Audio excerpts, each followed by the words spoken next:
Hello, we are back again. I have a couple of motivations.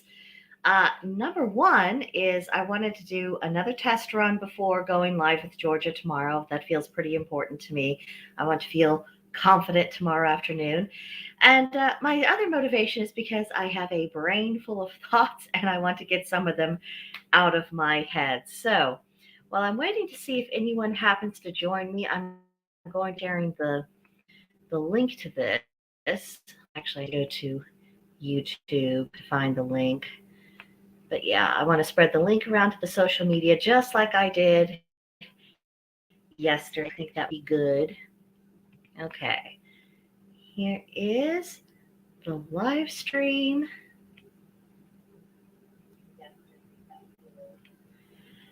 Okay, so got the live stream link and I am putting it on Gilded. And we'll just make the rounds on all of the social media and see if anyone wants to visit the site. It's been an eventful couple of days, hasn't it, gang? Not quite sure what to make of it, but we're going to discuss all that. We will get into it because, I mean, got to talk to each other. That's why we do all this stuff. I think tomorrow I will work on making sure that I have everything set up and ready to go ahead of time. That way I'm not just, hitting the live button and running. Trying to make this smoother. But again, this is why I practice. This is why I rehearse. I have found that anytime I use any kind of new technological doohickey, the more I practice with it, the smoother things tend to go. I'm not the sort of person who can just be told once how something works and be like, oh, okay, everything's fine now. No, that's that is not how my brain works. More is the pity. I require constant practice. However, practice makes better. Okay, that is 3 social media sites down. We are moving back on to the others. Okay. Making progress. There's Amanda. Hello, Amanda. I'm very excited that you got the ding. I wouldn't have thought that YouTube had sufficiently good manners for that, but hooray, we will take it. Alrighty, so I've got this going. Refresh that page on Gab. Alright, repost. Alrighty.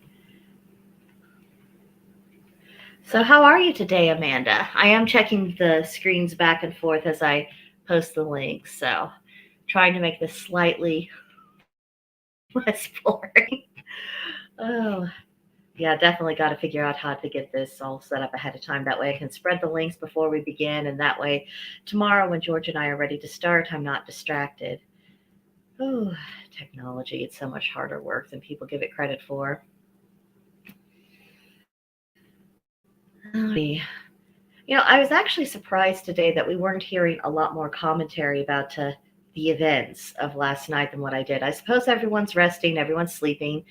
For some of the people who stayed up till all hours last night, I don't begrudge them that, but it's really in the aftermath that I feel like people have a need to talk, especially since the results were pretty underwhelming, in my opinion. Pretty underwhelming. Alrighty. Let's see. Yeah. Yeah, I agree, Amanda. It is tiring after last night. I mean, it was a long one, and I still keep coming back to why. When did we allow that to really become normal? Since when do, we spend days and weeks having to wait on things that, in our grandparents' generation, they would have known night of, or at least 1 o'clock, 2 in the morning. I mean, things would have been settled enough. See. Yeah, Florida did do right, Amanda. It really did. DeSantis had an absolutely amazing night, as did pretty much everyone else on the ballot there, from what I understand. I mean, and congratulations. I mean, they have found something that worked, something that was actually getting through people's skulls. And what commentary that I have seen today, there has been some a lot of emphasis saying, oh, Ron DeSantis is the model. He has figured something else. He has struck the right tone. He is tapping into people, and maybe they're right. I mean, maybe he is.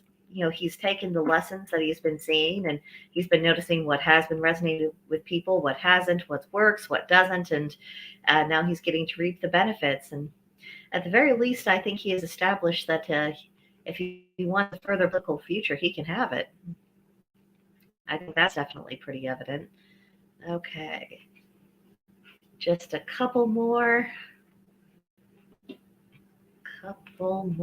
posts, and then we shall have the undivided attention.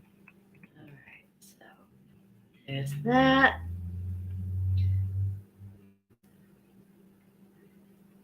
And loading.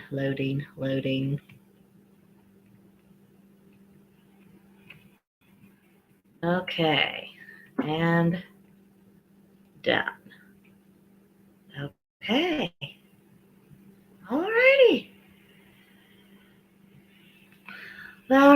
So Amanda's saying that we might be the fortress you're looking for.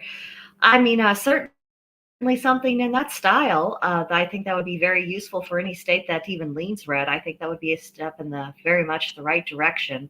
Missouri did pretty well on last night, but I mean, Missouri is so deep red. It's really astonishing when anyone from the Democratic Party gets any kind of a foothold, at least outside of Kansas City and St. Louis.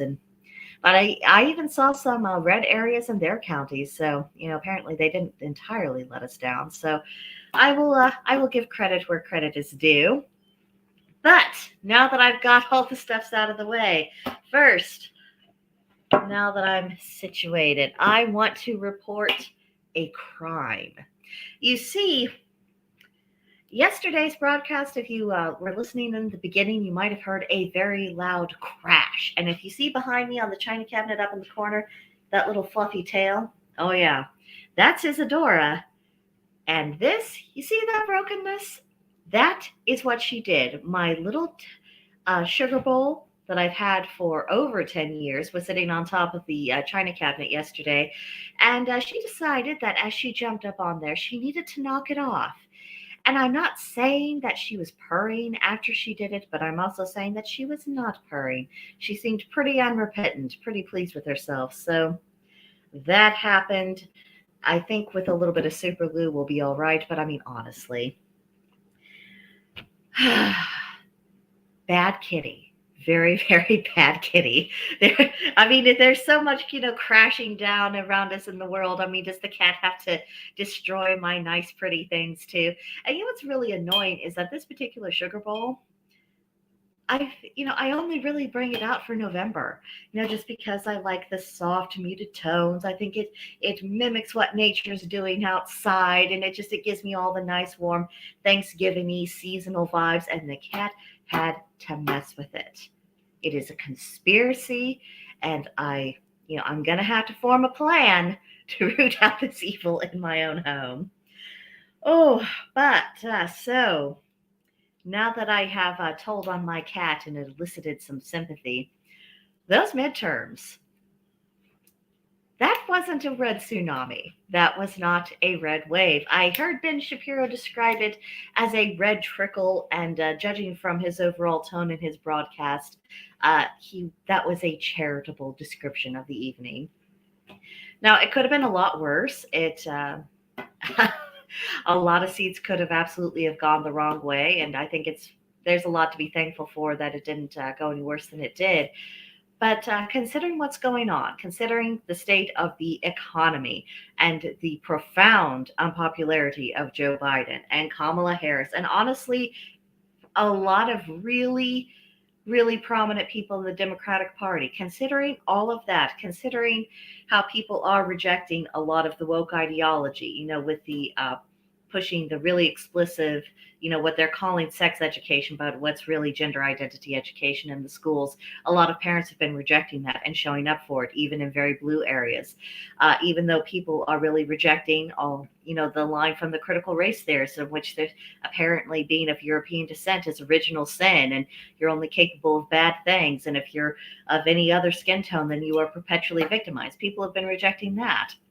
Just think about, the gas prices, the grocery bills, and my best friend, he was telling me that he's been apartment shopping, and he was looking at a one bedroom apartment that, before, all of this had gone down, they were going for 600 a month, which is pretty steep for this area. I mean, you're pretty proud of yourself if you're asking for 600 a month for a one bedroom apartment in central Missouri, a very rural area. And then they told him, oh yeah, that was the old price, and now it's gone up to 900 for a one bedroom apartment in central Missouri. I mean, what is going on? And I see Amanda in the comments saying that she feels scared for Pennsylvania. I mean, boy, me too. Me too. I mean, what a thing. And I'm not a fan of Dr. Oz. It's not like I think he was this great, wonderful, candidate. I mean, I don't think that he's anything particularly special. I wouldn't really have thought of him as being someone who even leaned in a rightward political direction. But he's of sound body and he's of sound mind, which is more than what can be said of John Fetterman. I mean, I cannot imagine even 5 years ago that, a stroke victim who, quite frankly, should be at home, sitting in a nice comfy chair, maybe with a blankie over his lap, sipping the cocoa, relaxing, trying to heal. I cannot imagine that person have been put up and pushed for office the way that he was. I've said this before in conversation, and I will say it again now. If your spouse is in that kind of condition and they are still running for office in the political sphere, and you're married to them and you let them, you don't love that person. I mean, Fetterman's wife, she doesn't love him. I mean, what kind of wife would allow her husband to make such an exhibition of himself, to make such a fool of himself, and to participate in essentially this fraud on the American people? What kind of wife does that? What kind of wife would allow someone like Joe Biden to still be doing what he's doing? I don't know what has had to be promised or given, or what kind of concessions had to be made to persuade Kamala Harris not to invoke the 25th Amendment, because pretty sure that she is more than aware that she has grounds to do so.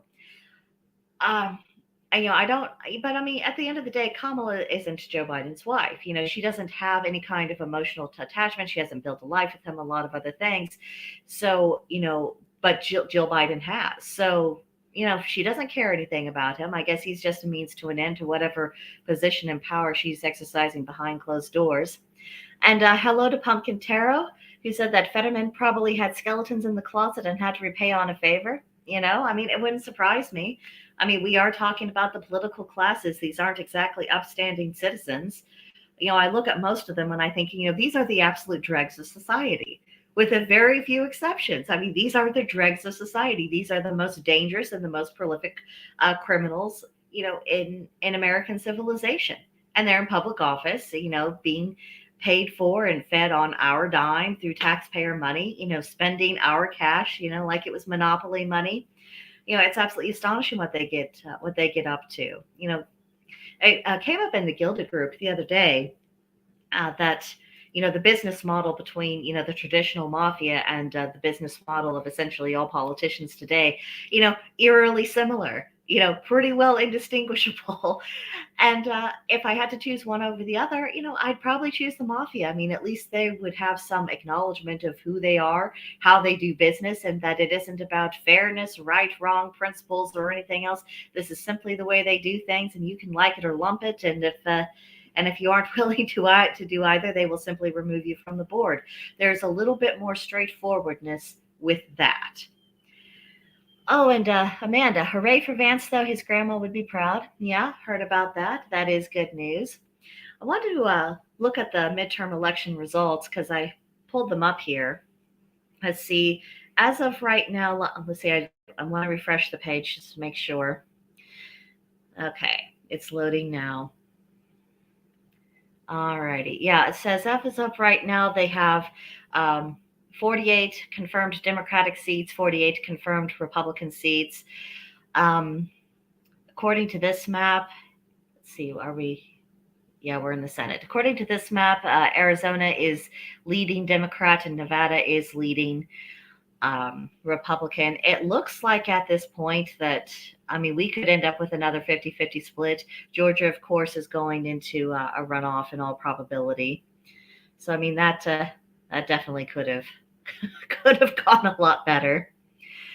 Yeah, Amanda. Mobsters police their own, at least. Yeah, they do. There's accountability. It's brutal. It's not exactly the kind of accountability we prefer to see in courtrooms and civilized society. But I mean, what accountability do we have now?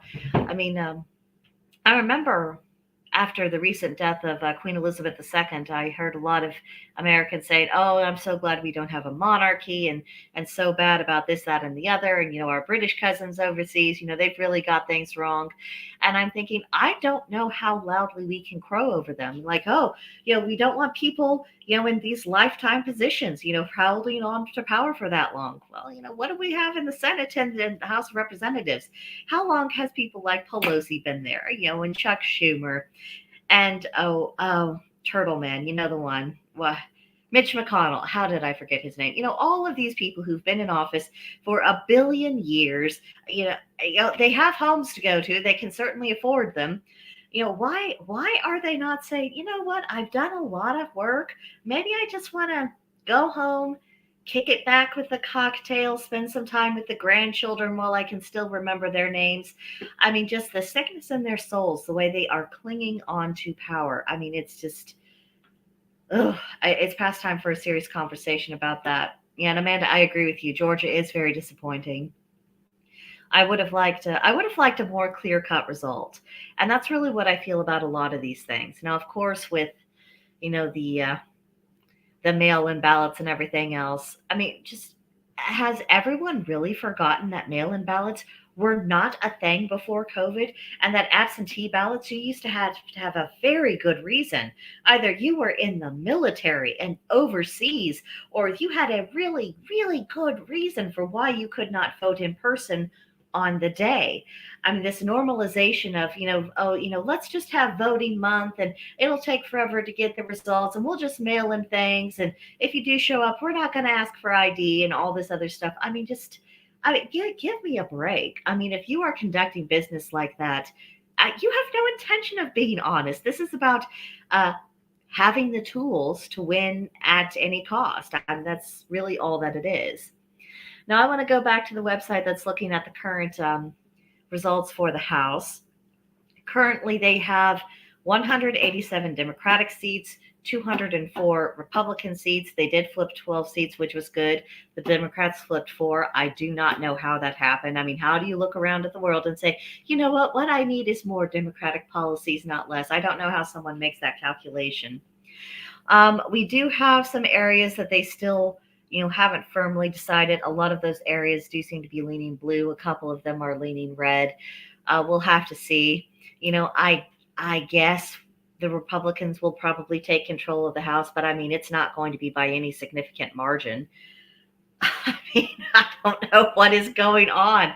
How do you fail this entirely? And one thing that Shapiro brought up, and I think, no, Gillenbeck didn't bring this up, but Ben Shapiro certainly did.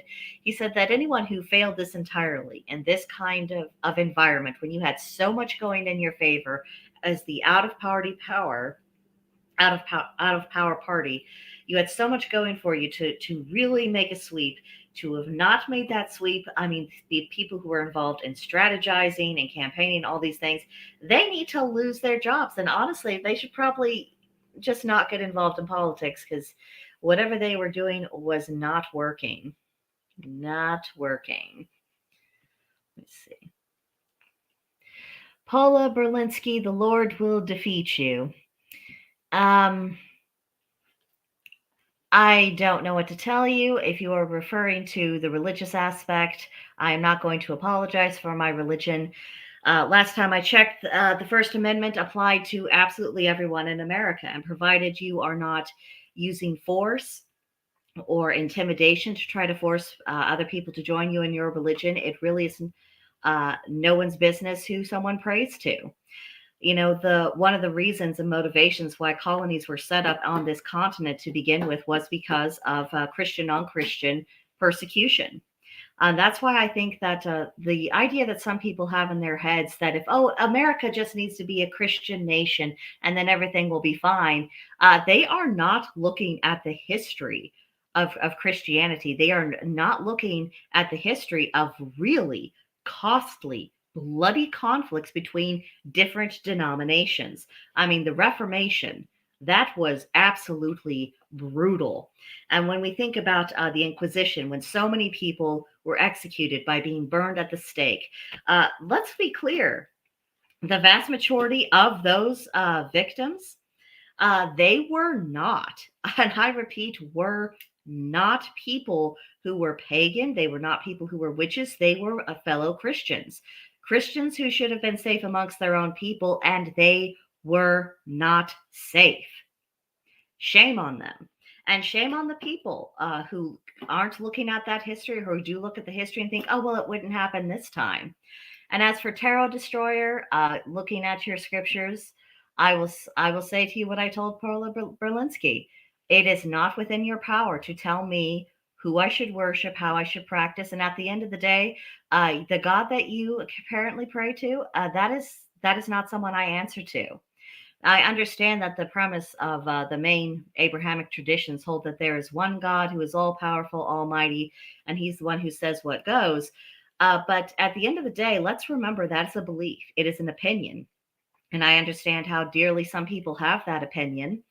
And I understand that some people really consider it to be their duty to either convert people or to try to intimidate them into converting, but you're not doing yourselves any favors. And just as a matter of strategy, as someone who used to engage in the proselytation work, when I was a Christian, when I was a Jehovah's Witness, and who, quite frankly, did not engage in this kind of lazy conversion work. I got up in the morning, I got dressed, made myself pretty, prepared something to say, went out and knocked on people's doors, and had the temerity to tell them that they were practicing Christianity wrong. Now, that takes some stones. That takes some conviction. And one of the lessons I learned from that is that you attract a lot more flies with honey than you do with vinegar. When you show up to other people's pages and you try to sidetrack them by saying, oh, your religion doesn't count, or I hate you because of your religion, you are not attracting people to your religion. And honestly, you're upsetting my good friend Amanda, who is a good Christian and who is looking to build bridges and to have a common society with people that's based on common constitutional American values. Paula Berlinski, Tarot Destroyer, that's not what you're doing. You are not being very helpful to your cause, and you are not presenting your God really in a decent way. When you think about the gospel of Jesus, it may have been a minute since I read those scriptures, but I do remember how he conducted his ministry. The only time he really got aggressive, and when he became very firm and was, doing the whole clearing out of the temple, chasing people with whips, that's when he was talking to people who were acting improperly inside that temple, using that as a place of commerce instead of a place of worship. And the other times he was being severely critical is when he was addressing the Pharisees, the people who thought that they were, the people who dictated the consciences of the nation of Israel. Those were the people he got aggressive with. Those are the people he was hateful to. Jesus, he was civil towards people of the nations. He was civil towards those who didn't necessarily agree with him. He reasoned with people.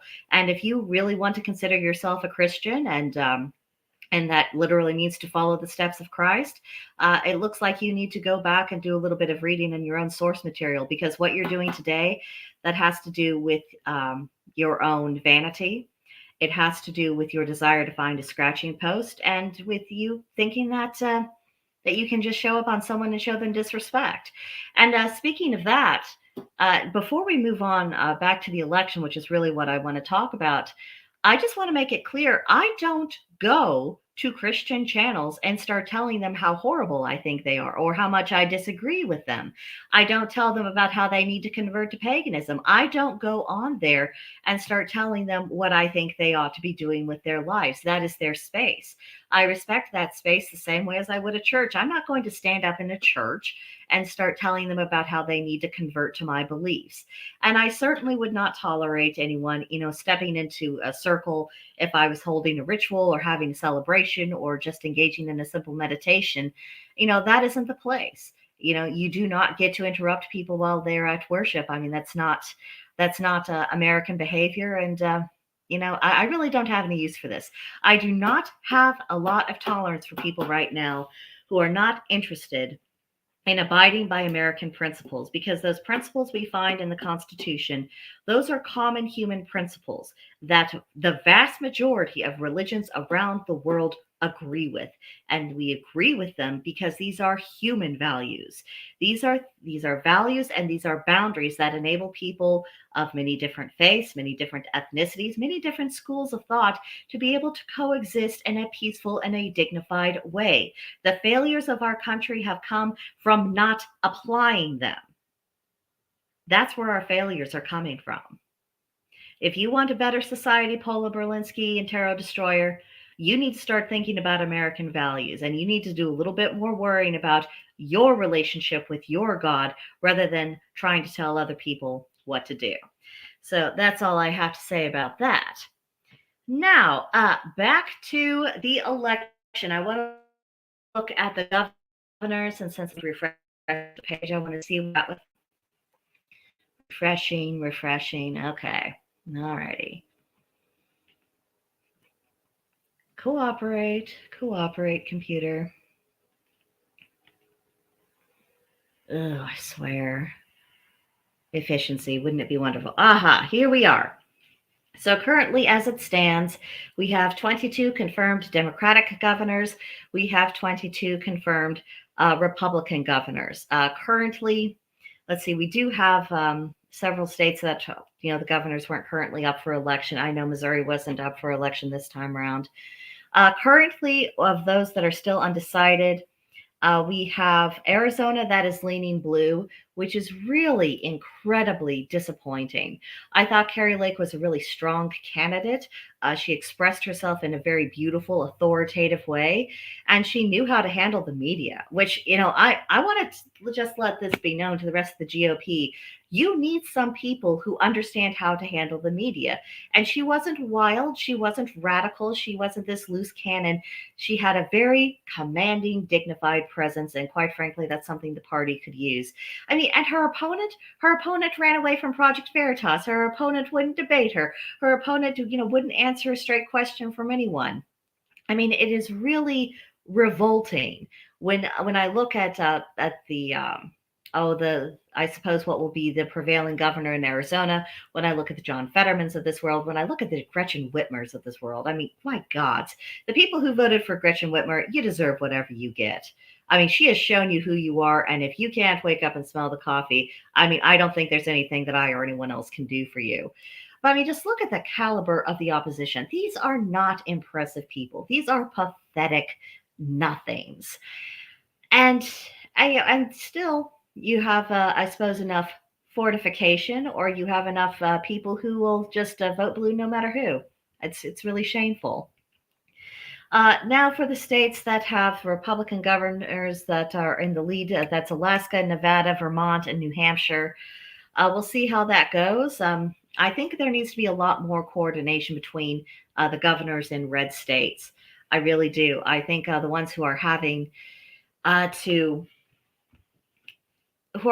success, I think they need to really start taking some notes. I think the people who have not found that formula, I think they need to start taking some notes. Let's see, John. Let's see. Oh, Amanda. Lake is too good for Arizona. Let them rot in their dry heat. I have to say that. I mean, they had an opportunity, and now John Dalco. I hate to see it, but I see a lot of voter fraud with this election. Historically, in a bad economy, the party in charge gets hosed. I mean, boy, isn't that the truth? That really leads me to believe. I mean, how much of what we're seeing is fortification? Which we know we have to say fortification for YouTube.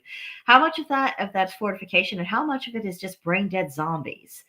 How much of this is people doing mail-in ballots, people who would never have gone up to the polls and actually taken the trouble to vote, but because it's easy, because something came to their house, they went ahead and filled it out and dropped it off. I don't think that voting should be that easy. And I was talking with the Gilded Group earlier today, and I said, we need to change this up. For one, it needs to be voting is one day only.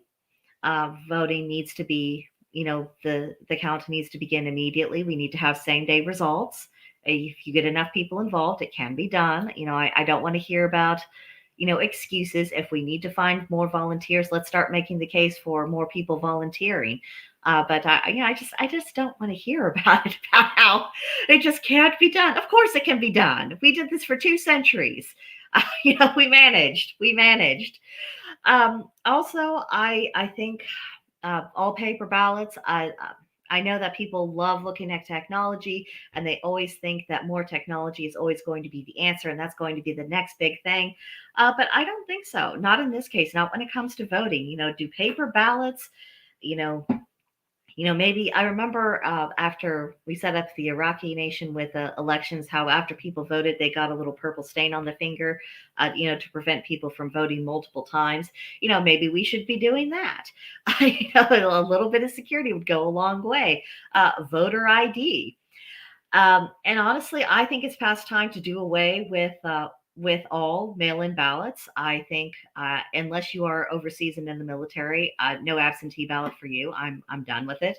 I really am done with it.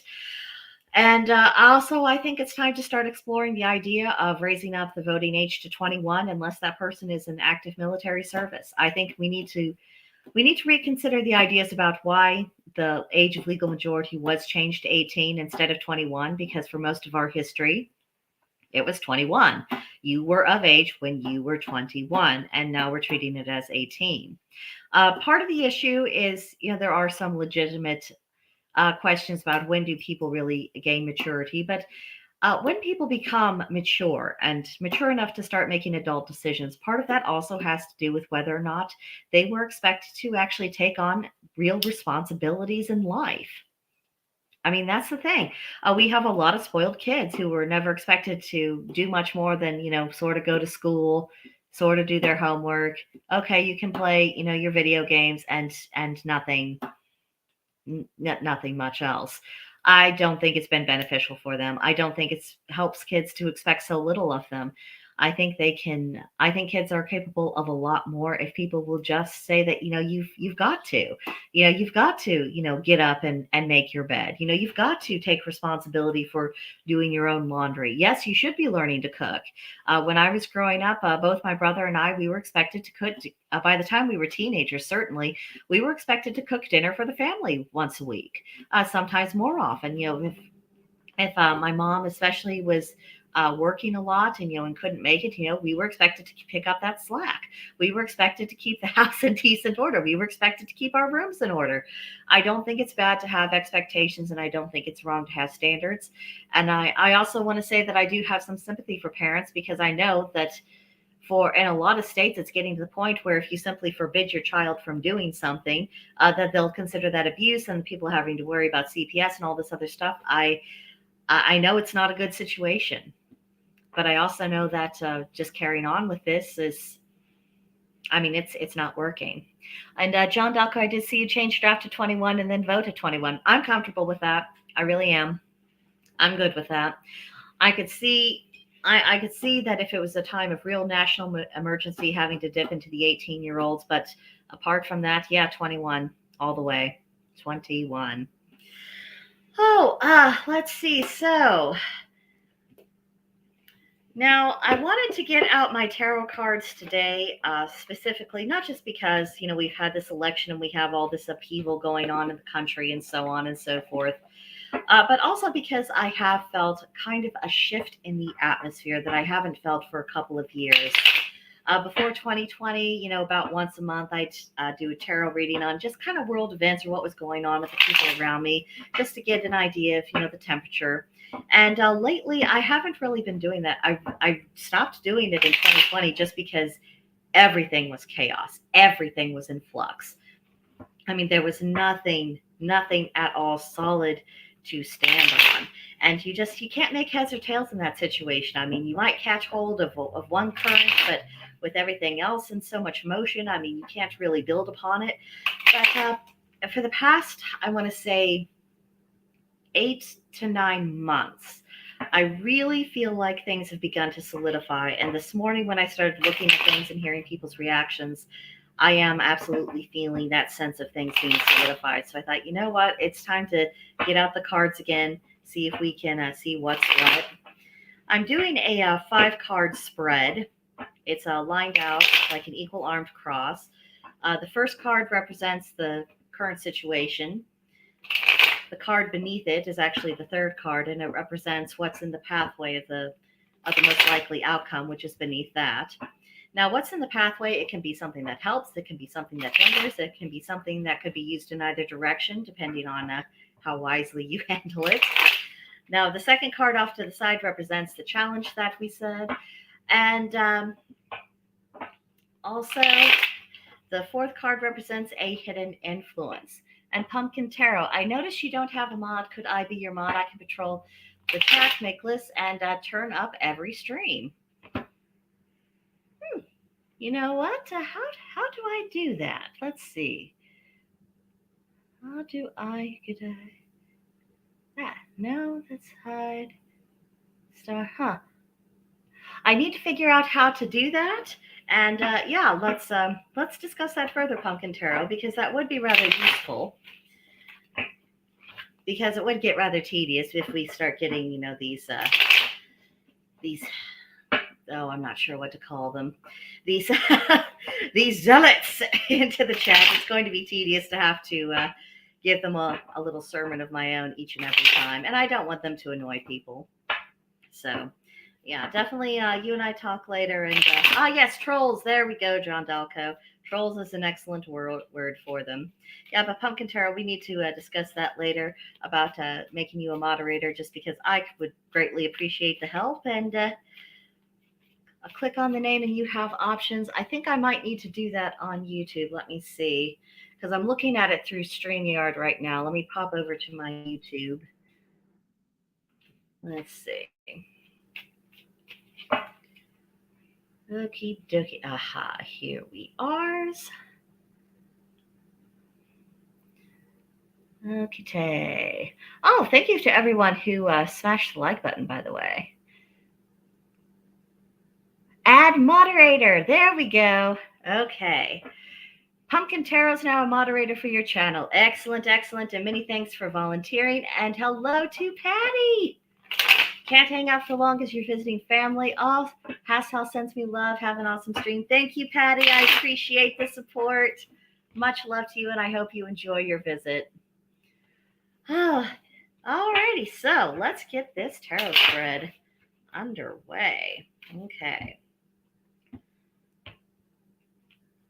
Alrighty. Good mods make good streams. Indeed they do, Amanda. Indeed they do. All right, so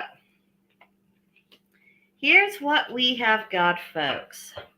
For the card that represents the situation we are in, we have got the Four of Swords, complete with a really scary mask. For any of the gentlemen who might be in our stream, how did you react the first time you saw a lady wearing one of those masks, with the green stuff, maybe the cucumbers on the eyes? Was that alarming in any way, or what do you think? Okay, so remember, this represents our current situation, and the three main words on this card are retreat, revitalize, reinvention. That absolutely encapsulates the mood that I'm in, and that I found a lot of our commentaries on the current conservative side have been talking about. Absolutely figure out what is going on. And I want to touch on that theme a little bit, but I want to do so later on in the reading. Let's see, next, representing our challenge that we are facing, we have the Four of Cups. Ooh, look at her. See how that particular drinky drink is tempting our housewife there. Okay, so the key words on the Four of Cups are boredom, overindulgence, ennui. Maybe we have been overindulging ourselves a little bit on the conservative side. And I want to say is that perhaps we have indulged in some naivete and some illusions. And this is actually what I wanted to touch on with the other card. So I guess now's a good time to get into it. But for the longest time, we have been complaining that the political opposition has not been listening to us. They're not listening to our ideas. They're not listening to our principles. They're just rejecting everything we have to say out of hand. And I have wondered if because on our side we keep thinking, well, if we can just get them to listen, if we can just open up their minds, if we can just educate them, maybe we can make some headway. Maybe we can find some, if not a meeting of the minds, maybe we can find some basis to negotiate on. Maybe we can reestablish some common ground. But perhaps we have not been listening to the people when they've been saying, no, I understand what you're saying, I just reject it. And I'm thinking about that. I am thinking about that. Oh, hello, Georgia. Georgia's in the house. Say hello to Wiccan Conservative, everyone. Say hello. Yeah, I do think that maybe some of the people who have bought into, all of the wokeness and all of the socialism, as self-destructive as they are, as much as this is not going to be a good pathway forward, maybe some of them really are true believers. I hate to see it. I hate to even think it. It feels gross. But there are some people who are just really into that kind of ideological cult. And as a former cult member, former Jehovah's Witness here, I understand what that is like. I understand what it's like to believe that your team, for all intents and purposes, is in a position of righteousness, that you are right, that you are the source of everything that is good and that is moral, and that everyone else is corrupt, and that they're just trying to corrupt you. I get it. I really do, because I used to be in that kind of organization exactly. And one of the ongoing discussions in ex-Jehovah's Witness circles, it always came up, especially when I was more involved with that sort of thing. But people said, how can we wake up, friends, family members who are still enthralled to that cult? And the ultimate conclusion for people is that you can't. This isn't going to be an external process. That until people experience something that shakes them to their core and makes them think that, okay, maybe my side isn't actually the side of goodness, maybe my side has got some things wrong, they are never going to wake up out of it. There has to be some kind of something that happens to them that creates such an internal earthquake that they start reaching out of their own accord, and then you can do something. But until that happens, you're not going to get anywhere. Maybe that's what this is referring to. Just we have indulged in the illusion that we can change people when really they can only change themselves. Next card, what lies in the pathway of our most probable outcome is the Seven of Cups. We've got all sorts of cups there, lots of different options. I mean, and we do have a lot of options forwards, not all of them good, but we certainly do have options. Now, the keyword on this particular card, let me put it up here again, is careful decisions, prosperity, and focus. I would really like to hone in on the idea of focus. I think we do need focus. I don't think we can afford distractions. I don't think we can afford a lot of pettiness at this particular time. A lot of people were calling out Trump taking a few shots at DeSantis, and I would have to agree that I don't think this is the time. Even if he was giving him a jab just to remind him of, I'm going to be running in 24 and I want you to wait your turn. Even if it was something as innocuous as that, I mean, this is not, we just don't have time for that. And Pumpkin Tarot, if you would have a word with the person who calls themselves Feces Face, I would greatly appreciate it. That we don't need that kind of nonsense taking up room in the chat. Thank you ever so much. You volunteered to be moderator, and looky there, someone gave you something to moderate. That's a whole new thing of build it and they shall come. But yes, I think focus is definitely the main idea of that particular card. Now for the hidden influence. This is very interesting. We have the Four of Wands, and we see our housewife there and this place of ease. So she looks completely relaxed, and she is on vacation, and that seems like a very strange card to come up, especially in the context of it being a hidden influence. Now, the keywords on this card are reward, tranquility, and relaxation. So, has perhaps the opposition been lulled into a false sense of security? Or could this refer to the GOP establishment? I was listening to, essentially the victory lap from, I suppose, our future Speaker of the House, whatever his name is, McCarthy, I think it is. And he just seemed like this was great, that everything was fine. What a wonderful result. I can't wait to get in there, roll up my sleeves, do the stuff. And I thought, you are the same smarmy breed of politician that everyone hated to begin with. And not good, not good at all. Maybe the GOP establishment is entirely too comfortable. Maybe that is it. Let's see. Feces face. You're just going to have to be in a timeout, I think. There we go. Yeah, I don't really want people like that taking up space that we require for other purposes. But I do see this about the GOP. I do perceive them as being people who they think they've got it handled. They think they've got, the populace under control. They think they've got the answers, and they think they're just going to keep marching along with the agenda as it was, and that people will just keep taking it. I don't think they're correct, or at the very least, I think we can make sure that that they don't get to be correct. But I do think that this is here. It could be referring to the Democrats, because I'm pretty sure the Democrats feel pretty good about themselves today. Or maybe it just refers to establishment politicians in general. Maybe this is their mode of being. But yeah, that's what I'm thinking with that one. Now, okay, the last card, we have got the Page of Cups. So the Page of Cups, his key words are cultivation, growth, and nurture. This is our most probable outcome. Now, for quite a while now, some of my other pagan content creators and I, we've talked about the importance of planting seeds. I've discussed this with Wiccan Conservative, aka Georgia Liberty. I've discussed it with Sigrun Gregerson, as she used to do Pagan Universal Temple. And I think now she's doing... she's under a different channel, just her name, Sigrun Gregerson. I know this is something that has come up with Gandalf Freyasson, who does the True North Eurofaith newsletter.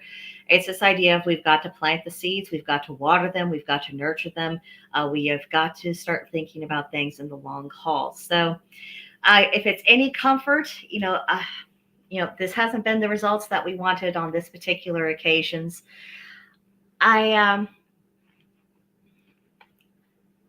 But it doesn't mean that things are hopeless. It doesn't mean that things can't get better. It just means that it's going to be a lot harder and a lot more work than what we previously thought it would be. And not much fun, but there we are. And I guess at least we know what we need to do. At least we need to know that we need to focus on cultivating the soil that is willing to be cultivated. And I think this is also going to involve us accepting that some people are going to be beyond our reach, at least for the time being. Let's see. I don't know what's going on with this feces face person, but I think I'm going to remove them. All right. I don't know why they were moderator. So let's see. Report. Unwanted. Get rid of them.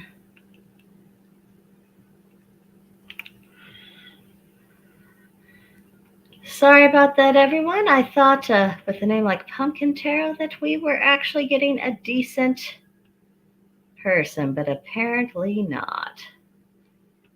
Alrighty. Ugh. So that does it. I'm so bored of trolls. I am so bored with people who think they can go in and create problems, and I'm just so tired of it. I am so tired of people acting like pointless jerks for no good reason. I've had it. I really, really have had it. And what do you do about these people? What do you do? I mean, when you think about how little values people have, Georgia and I talk about this a lot. People who utterly lack values. people who actually have nothing going on in their soul. I mean, what is going on? What is going on? That they have nothing, that they are nothing, that they care about nothing. And, and it's not just about online trolling. I mean, think about the people who can't be bothered to figure out what's going on politically, people who can't figure out what's going on just culturally, what's going on spiritually, people who aren't willing to put forth any work, people who just are content to exist. And apparently that's enough and that's fine. What is the point? Why are you doing this? Are you so lacking in anything that this is how you're spending your precious moments on earth? You're doing this. When I come on this channel, it's because I have something to say. When Georgia comes up on her channels, because she has something to say. When people come to Gilded, it's because they have something to say that is actually worth hearing. But other people who just want to go in and make a mess, what do you want? What do you have? Anything? Anything at all? So that's a thought. That is a thought. And I think I heard Glenn Beck in particular talk about the spiritual crisis of this nation. And I know it's been going on for almost an hour now, but I do want to have this thought. When he was talking about the spiritual crisis of the nation, he of course took it back to the Bible and the God of Abraham and all this and that. But let's not forget that people of all religions have ideas about, the meaning of life, a lot of other things. I don't know why a lot of these people are hidden, so I am fixing the stuff. Okay. Let's see if that fixed things. Alrighty. Let's see who's still here.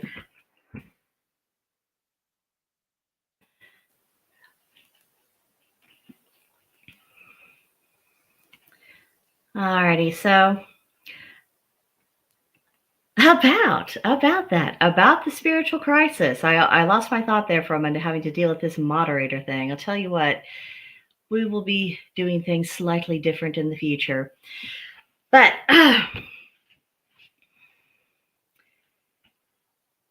people don't know why they exist.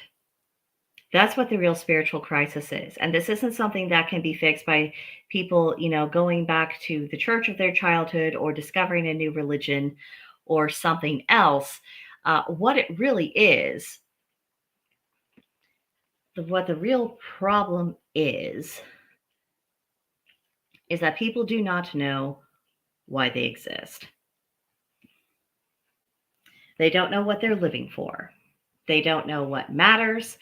They don't know what the purpose or the meaning of any of this is. And while, yes, religion can be a tool to get there and philosophy can be a tool to get there, what has to happen before people start addressing those questions and start entertaining other people's thoughts on the matter is that people absolutely have to want it. People have to want to live, and that's really what's been beaten out of people. So that's a problem. That is a problem. And I don't know how Amanda, I saw you got muted. I just saw you got muted. My apologies. Those who were muted should be better now. That's the last time I take a volunteer moderating. And that's also something that goes. Pro commenter man, you should stop summoning demons. Dude, I don't summon demons. I don't do that sort of thing. And that's one thing that really antagonizes me about people who are outside of paganism, who don't know anything about witchcraft. They bring the prejudices of Hollywood. They bring the propaganda that has been perpetuated by churches for ages, and they just take that as fact. They think that that is what things are doing.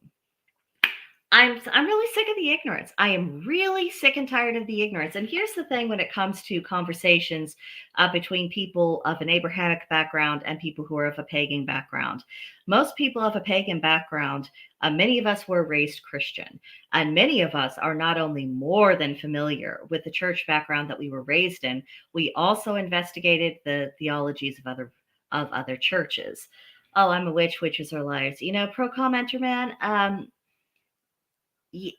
Anyone who knows me knows that I really am not interested enough in people to lie to them. I'm not interested enough in them to try to manipulate them. I am here having conversations, and if that's not good enough for you, well, then you need to find something else to do with your life. My soul will be shredded indeed. I tell you what, I mean, this is really the kind of thing that I'm talking about when I talk about people having a lack of meaning in their lives. This is exactly what I'm referring to, this kind of distraction. But, oh, God. Okay, here's the thing, is that pagans and witches, we are more than familiar with the various theologies and doctrines of Christianity. And speaking as an ex-Jehovah's Witness, not only was I very well versed in all of the JW theology, also because I went and knocked on people's doors, I got to hear them defend their faith, and some of them were really good at it. I got a really broad spectrum education about what various kinds of Christians believe. I get it. I've heard the message. I've read your source material. I got it. I understand it. The reason why I'm not Christian is because there are certain premises that I do not accept.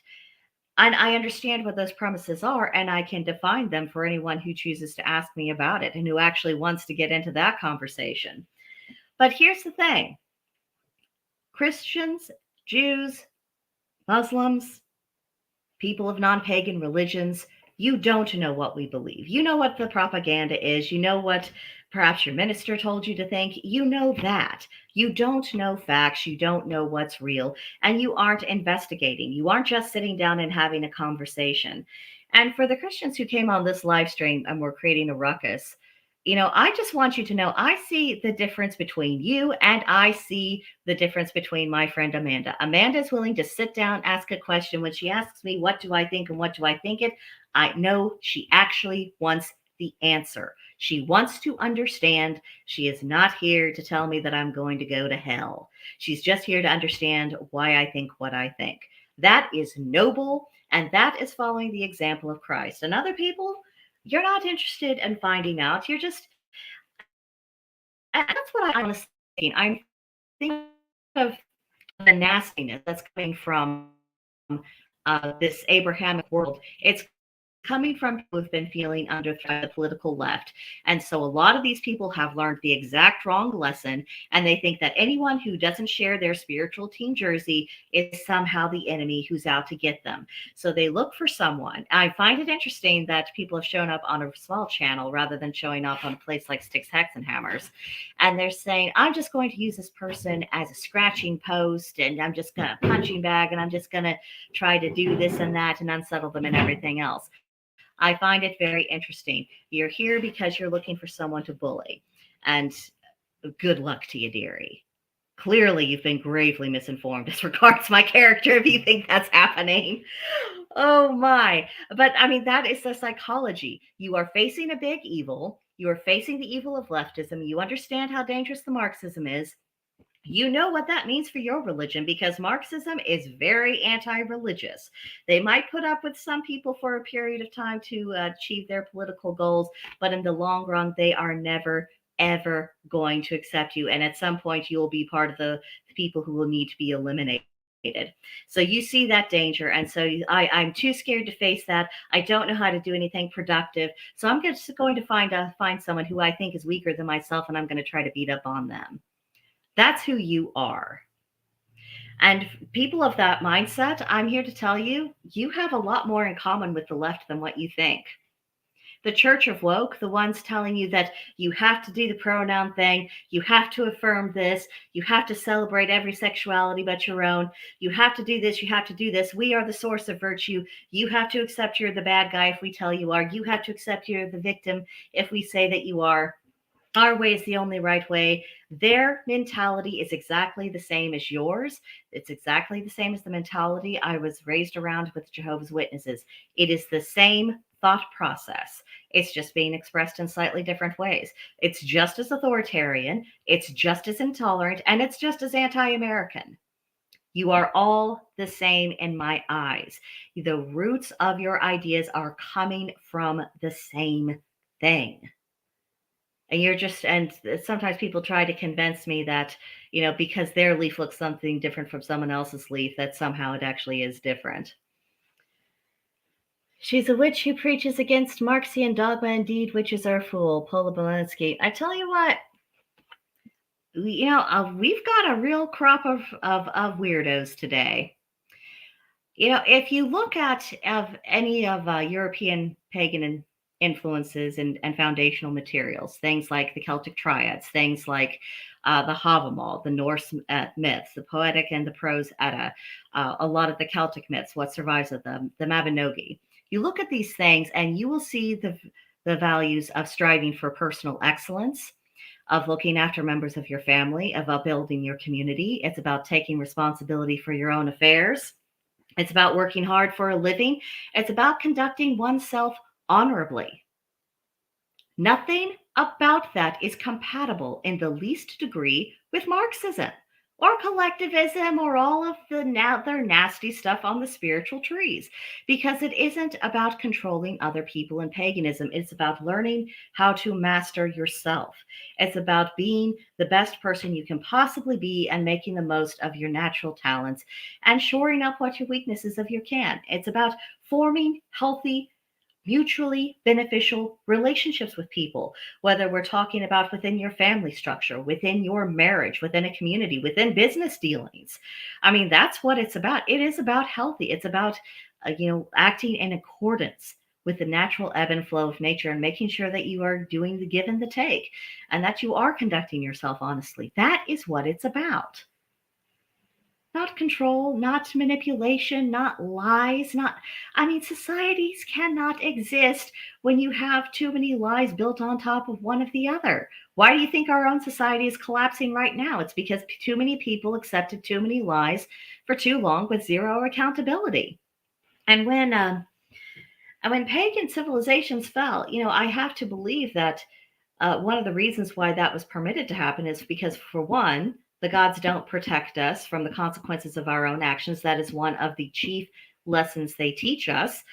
And for another, there was probably a pre-existing weakness in that society, which is what made them vulnerable to the advent of a different religion. I don't really believe that a lot of people do much converting because they've suddenly had this intellectual realization. Some people do. Those are very much in the minority, whether we're talking about doing pagan to Christian or Christian to pagan or whatever else. Very few people actually arrive at their religions through intellectual conviction that turned into emotional involvement, that turned into spiritual connection and all these things. That's very, very rare. Most people are simply doing what everyone else is doing. And honestly, I think that's what's happened with a lot of the Christian community in the United States. I mean, if you want to know the real state of Christianity, just look to how the churches conducted themselves and how individual Christians conducted themselves during the lockdowns. There were a few ministers who defied the lockdowns and who said, my duty is to my flock. I will find some kind of workaround. I will do something. I will minister. I have a lot of respect for those people because they were carrying out their responsibilities. That was the job they signed up for.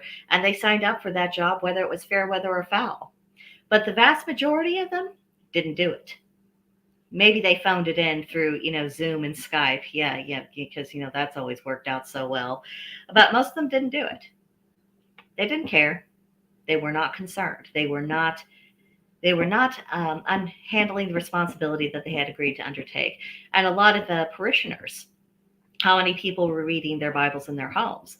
How many people were attending to their own personal spiritual health and taking responsibility, saying, well, I guess the church has let me down, but it's still about my relationship with God. How many people were doing that? I think how people conducted themselves then during the pandemic and the restrictions and all of that insanity, that revealed the true conditions of people's spirituality and the true conditions of their spiritual organizations. Now, I'm a pagan, so let's see. Amanda Cox, true Christians are supernaturally compelled, nothing less. And I would agree with you. I think there are the Christians who are really Christian and really practicing it. I do see that sense of connection that they have with their God. I think the same holds true for pagans. It's the ones who we really connect with a particular deity. It's that that happened. That deity decided they were going to have that relationship with us, and we decided we were going to have that relationship with them, and everything just fused together. That energy. I mean, it's a very meaningful process, and that is something that is holy. I don't care what religion you are. To have that kind of connection, that is something that is holy and honorable and true. And so I don't really like people who just make a play at religion. I think that's really disrespectful, and I think it's I think people need to just start expecting more of themselves when it comes to spirituality. I think people need to start understanding that this isn't just about saying, "Oh yes, I agree," and going on and not really giving it any serious thought. I think people need to understand that religion is something that gets fused within your soul. I think that's one of the reasons why we see the differences between true practitioners and people who just kind of do the mouthpiece work and nothing else. And you see that in Christianity, you see that in Judaism, you see that in Islam, you see that in paganism. You probably see it in Native American tribes. I agree with you, Amanda. LARPers get out 1,000%. I'm so tired of the fakers. And this ties into something that one of the members at the Gilded group talked to me about this morning. She said, how much of what we're seeing is actually real, or and how much is astroturfed? And I mean that goes so far beyond the political landscape. I mean, how much about our world is actually real? How much of it is sincere? And how much of it is not? I think that's a really good question. How many people want to address that? How many people want to take a look within?